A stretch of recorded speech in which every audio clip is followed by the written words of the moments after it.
Hello, traders. Because of Income coming to you from theclosingprint.com, Sunday, the 6th of April, 2025. In this edition of your weekend video newsletter, we'll discuss the market turmoil from last week and how we can best position going forward. To start the week, we'll have 2 bullish indicators, 0 indicators are neutral, and 18 are bearish. All things considered, we have support at 5,000.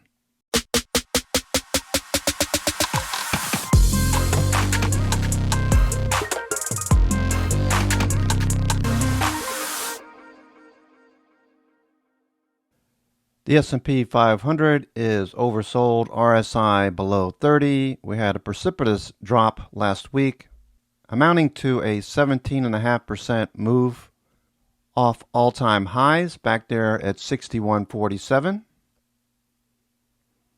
with prices just above 5,000.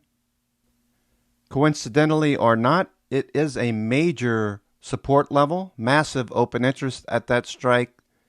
That's related to box spreads and a big round number that has a lot of other positions there too. Further, there are some large dealer long puts under 5,000, which should offer positive gamma support. Not the 0 DTE type of short dated stuff, but the longer term, more material support right below 5,000. Look for 5,000 to offer support this week. Furthermore, if you have the investor mindset, you're looking for opportunities, the sell-off last week will offer major opportunities. We can see the number of stocks trading above the 20-day moving average are only 5%. 95% of stocks are below their 20-day moving average.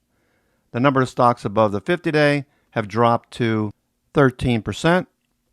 With 87% of stocks below their 50-day moving average and approximately 23% of stocks above their 200-day moving average.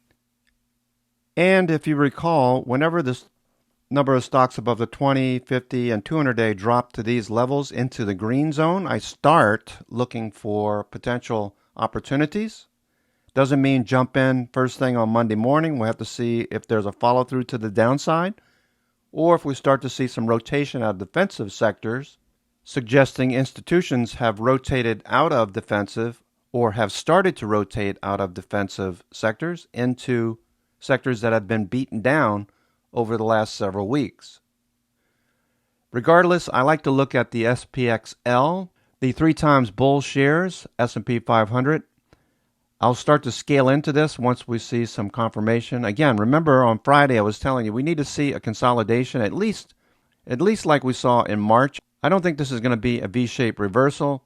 More than likely we're going to see a base, maybe even some more downside before rectifying this bearish move.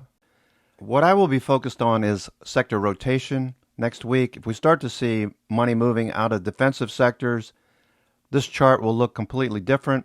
And we'll start to see some rotation out of these top defensive sectors into some of the beaten down sectors like tech. We'd more than likely see some rotation out of 7-10-year bonds and yields perhaps mediating or consolidating near the recent lows. Looking for the 10-year yield to hang out in this area, and for junk bonds to find some supportive buying in this area as well. I don't think this is going to be a direct move back to the upside. More than likely, we're going to see a base with the consideration that we don't want to be too early, but yet we want to be paying attention to these markets to see if there's any resolution and how big of a response we might see after the bearish move on Thursday and Friday. Feels like capitulation, but we won't know until Sunday night, early Monday morning, perhaps through the middle of the week. In addition, VIX closed near the highs. That's the highest level we've seen since 2022, with the expectation that we might see VIX back off in the short term, as the VIX front month versus the VIX 3-month had a tremendous spike on Friday. The high was 1.24. We've seen these types of spikes in the past. Short term, identify reversal points, with the expectation that I'd like to see a base first, not a jump back in the opposite direction. To be more supportive, I'd like to see some basing action in the coming weeks. Finally, to reiterate, with the number of stocks below the 20-day, 50-day, and 200-day at extreme levels, we'll be watching for money flow out of defensive sectors and into sectors like tech this week.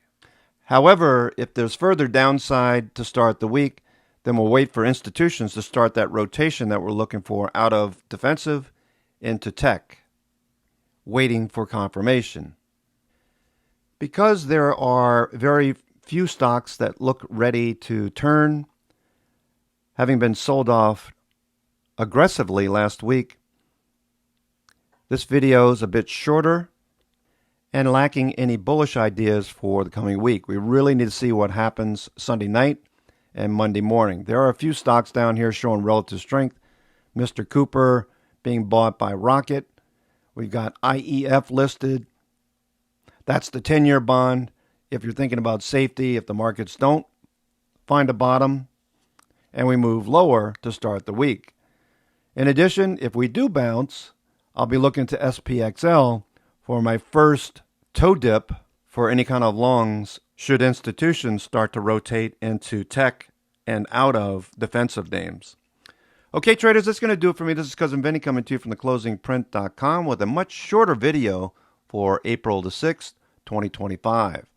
I'll send out a watch list, though it's probably only going to be these 4 names around 12 midnight on the East Coast, if not sooner, around 9 o'clock on the West Coast. So be sure to check your inbox for that. Not expecting a whole lot, so let's keep it real. Wait for Sunday night to see if there's any bounce at all. 5,000 is major support. And with that, we'll see you in the morning. Take care. Ciao.